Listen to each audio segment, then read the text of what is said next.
kecuali orang-orang yang kalian melakukan perjanjian minal musyrikina, dari kalangan orang-orang musyrik, summa lam yanqusukum syai'an, lalu mereka tidak mencederai kepada kalian sedikit pun dari janji itu, walam yughayiru alaikum ahada, dan mereka tidak memberikan bantuan kepada musuh-musuh kalian kepada seorang pun, fa'atimmu ilaihim amdahum, sempurnakanlah kepada mereka janjinya, ila muddatihim, sampai habis masa waktunya.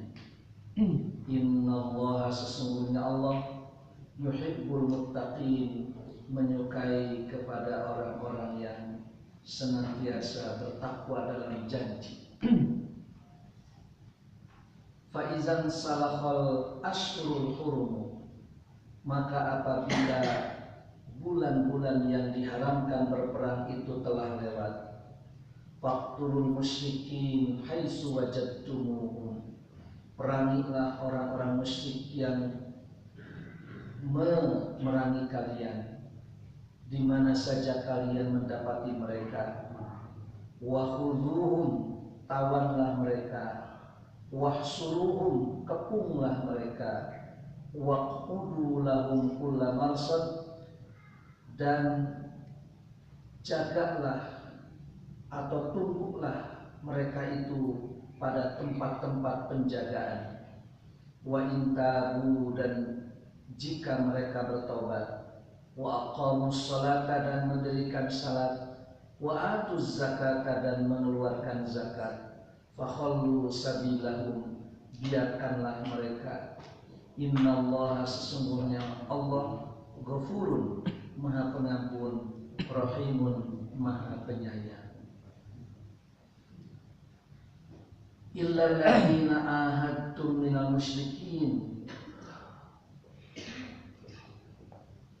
setelah Allah menjelaskan bahwa Allah memberikan pemberitahuan juga Rasulnya kepada seluruh umat manusia pada haji, pada hari Arafah itu, bahwa Allah dan Rasulnya memutuskan perhubungan dari orang-orang musyrik. Oleh karena itu setelah haji Rasulullah itu tidak diperbolehkan orang-orang musyrik melakukan haji lagi. Terlebih-lebih mereka tawaf dalam keadaan uryanan, dalam keadaan telanjang, dan mereka juga melakukan haji itu dengan banyak sekali melakukan kemusyrikan. Maka setelah tahun ini Allah mengumumkan dan juga Rasulnya mengumumkan bahwa setelah tahun ini tidak boleh ada lagi orang-orang musyrik yang melakukan haji ke Baitullah itu. Jadi diharamkan bagi orang-orang musyrik untuk melaksanakan tawaf dalam keadaan telanjang. Kemudian juga tidak dibenarkan bagi mereka melakukan berbagai macam perbuatan-perbuatan yang menjadikan itu sebagai propaganda orang-orang musyrik. Jadi pada saat itu Allah mengumumkan kepada khalayak bahwa tidak boleh ada lagi orang-orang musyrik melakukan haji ke Baitullah, karena semuanya sudah berada di dalam kekuasaan Nabi dan para sahabat. Illal ladzina ahadtum minal musyrikin summa lam yanqusukum syai'an wa lam yudhahiru 'alaikum ahadan. Dan di sini disebutkan bahwa mereka itu tidak akan terlepas lepas dari siksa Allah, dan gembirakanlah orang-orang kufur itu dengan siksa yang amat pedih, illal ladzina ahadtu, kecuali orang-orang musyrik yang kamu melakukan perjanjian, sumalan yang kusukum syai'an, lalu mereka tidak mencederai terhadap perjanjian kamu itu sedikit pun, walam yudhahiru alaikum ahadan, dan mereka tidak membantu seorang pun terhadap musuh-musuh kamu, fa'atimu ilaihim ahdahum. Jadi kalau kita melakukan perjanjian dengan orang-orang kufur, itu orang-orang kufur yang bagaimana yang kita wajib menepati janji itu. Jika memang dirasa dan diprediksi bahwa janji ini akan dilanggar, lebih baik batalkan. Kita membatalkan terhadap perjanjian itu karena diprediksi tidak akan benar perjanjian tersebut. Dan tentu saja apabila mereka melanggar janji-janji yang sudah ditentukan, maka apabila mereka melakukan penyerangan terhadap kaum muslimin, maka tidak boleh kita berpangku tangan, harus menyerang mereka juga. Tidak boleh kita mundur selangkah pun karena mereka melakukan penyerangan kepada kaum muslimin. Baik secara individu, golongan maupun sebuah negara kufur manapun, golongan kufur manapun dan orang kufur manapun tidak suka terhadap orang Islam. Itu harus dicatat. Ada seorang yang kufur, kemudian ada orang muslim melaksanakan salat dan lain-lain. Mereka itu sebetulnya tidak suka dan benci.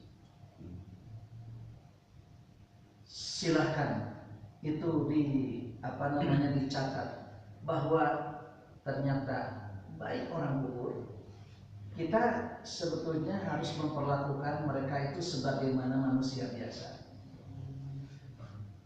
Baik orang kufur secara individu, golongan maupun sebuah negara tidak suka kepada orang kufur, kepada orang muslim.